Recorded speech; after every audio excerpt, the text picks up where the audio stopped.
Before this video starts, I'd just like to thank everybody for 100 subscribers. It means a lot, and we're almost getting on the way to monetization. It'll be great. But anyways, on with the video. Have fun.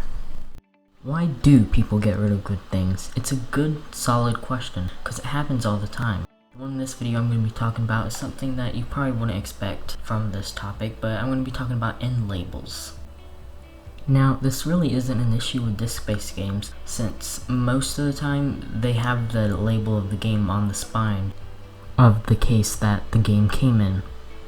If your game came with a case that you weren't really meant to keep, then it can be helpful to have the end labels on the game itself. But with things like the Nintendo 64, on those cartridges, they kind of got rid of it, which doesn't make sense because they did it before.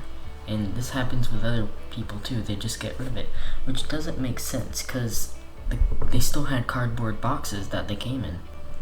Even AVGN, the Angry Video Game Nerd, had a bit about this in his Sega 32X video, one of the originals, a classic. I'll put the link in the description for someone to watch it. It's really good, so you basically have to.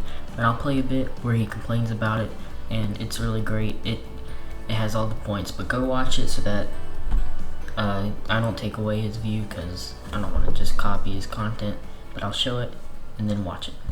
Oh, you gotta love this. No end labels on the cartridges. May I ask why? Here's the Genesis games. You can read them. You can see what they are. If I'm trying to pick out a game, I can just visually scan my eyeballs across them without having to do this.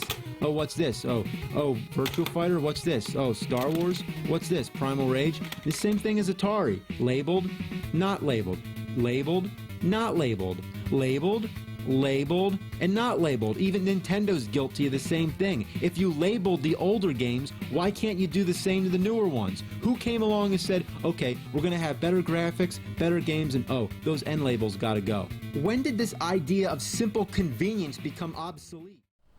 So that was AVGN. He summed up everything pretty much perfectly, but I'll elaborate on some parts just because that's the main focus of this video. Go watch his video, obviously, because it's amazing. Anyways, it's way worse for someone like me because I don't really have any custom end labels. I just have some tape and a pen, and I don't have that best handwriting, so it just looks ugly, and it would have been great to have some official ones. Even if this might seem like a small complaint, it does get pretty annoying over time, so you just have to end up making your own end labels, which not always comes out looking on top.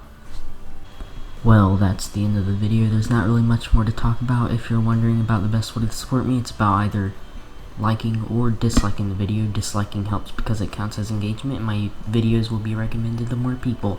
So you can also subscribe if you'd like, and that's it. So have a good one. Goodbye.